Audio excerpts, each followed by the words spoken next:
Geometry, when we analyze it, produces numbers. Numbers keep popping out.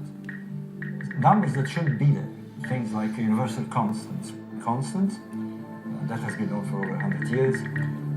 The phi constant, the golden ratio, but we have now strange numbers like Euler's number coming up in the design. Could this geometry produce a message?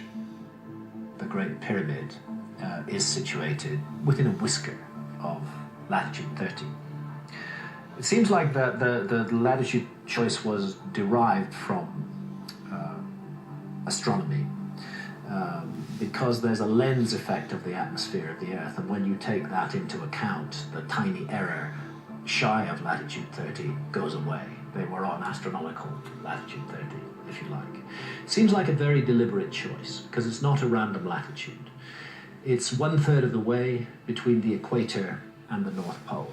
This is just one of the many ways, I feel, in which the Great Pyramid deliberately and purposively speaks to our planet. The next way it does that is that it is aligned. But if you take upon yourself the project of building a pyramid and aligning it to true north, south, east, and west, you wouldn't make any error at all. There is an error in the Great Pyramid. It's tiny. It's 3/60ths of a single degree off true north. This is almost eerie precision because the scale of the monument is so huge. This thing is 481 feet high. It has a footprint of 13, slightly more than 13 acres. It weighs 6 million tons. It consists of 2.5 million individual blocks of stone. You're taking that whole gigantic mountain of stone and you are aligning it within just 3/60ths of a single degree of true north. We're not talking about magnetic north, which varies. We're talking about astronomical north, the true north of this planet. It's a very remarkable thing, and that's the north of this planet. Once again, the Great Pyramid is speaking to the Earth. Could the pyramid be revealing something else about our planet? Then you find something else as you go deeper. Start measuring the Great Pyramid. Measure it very, very, very precisely. Measure its base perimeter. And then measure its height. And scale those numbers up. What you find is that at a scale of 1 to 43,200, and I'll explain why that's not a random scale in a moment, on a scale of 1 to 43,200, the dimensions of the pyramid give you the dimensions of this planet. In other words, if you measure the base perimeter of the Great Pyramid and multiply it by 43,200, you get the equatorial circumference of the Earth. And if you measure the height of the Great Pyramid and multiply it by 43,200, you get the polar radius of the Earth. So in all those centuries and millennia, when our ancestors went through the Dark Ages and didn't even know that they were living on a planet, let alone the dimensions of the planet, all they ever had to do was go accurately measure the Great Pyramid, multiply those numbers by 43,200, and they have the dimensions of our planet. Could this be the evidence to suggest that ancient places like the Great Pyramid are here to always show us our place in the stars? Egyptologists are aware of this, but they say it's a total coincidence. There's no significance to it whatsoever, as far as Egyptologists are concerned. And you know, if the scale were something different, if it were 1 to 57,000 or 1 to 42,000 even, they could be right. The reason they're not right is that the scale is not random. The scale is defined by a key motion of the Earth itself. Our Earth, as well as spinning on its own, on its axis, that's called precession. Rather, the effect that you get if you set a spinning top spinning.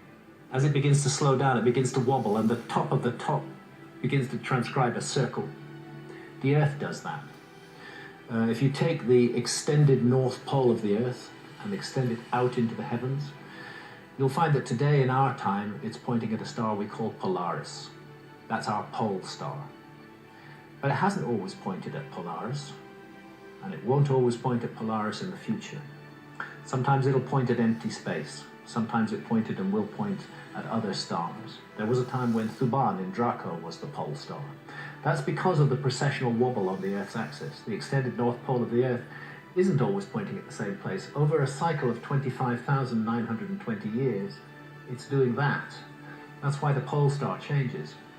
At the same time, on the horizon, and we know that ancient cultures had a great interest in particular moments of the year, particularly the equinoxes, when night and day are of equal length.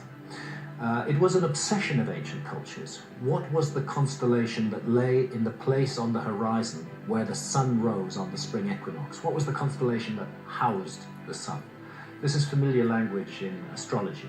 What's the constellation that housed the sun on the spring equinox? In our epoch, it's the constellation of Pisces. We live in the age of Pisces, near the end of it, as a matter of fact. It's not an accident that the early Christians used the fish as their symbol, because Christianity began at very near the beginning of the age of Pisces. Each one of these zodiacal ages lasts for 2,160 years. And then the sun transits out of, on the equinox, transits out of one constellation and into another. So we indeed do live in the dawning of the age of Aquarius. Because of the precessional motion of the Earth, because of this change, this wobble on the Earth's axis, the constellation that houses the sun on the equinox is shifting out of Pisces and into Aquarius. That shift will be complete within the next 100 or 150 years. What we have here is a process that operates at the rate of 1 degree every 72 years. We allocate 30 degrees to each of the 12 constellations of the zodiac. Multiply 72 by 30 and you get 2,160. That's a zodiacal age.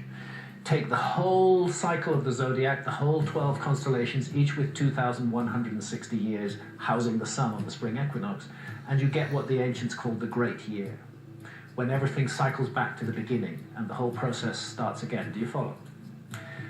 That's 25,920 years. It's the heartbeat is 1 degree every 72 years. It is defined by a key motion of our planet.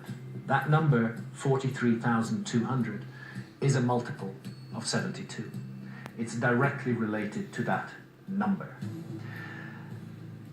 And it's not as though we're confined to Giza and the Great Pyramid. Those numbers are found all over the world. They're found in ancient mythology. Osiris, after all, was killed by Set and his 72 conspirators. The number occurs in the ancient Egyptian texts. It occurs in the number of syllables in the Rig Veda. In India, it occurs in Norse mythology. It's found all around the world. There's an intense focus on this system of numbers. So it can't be an accident.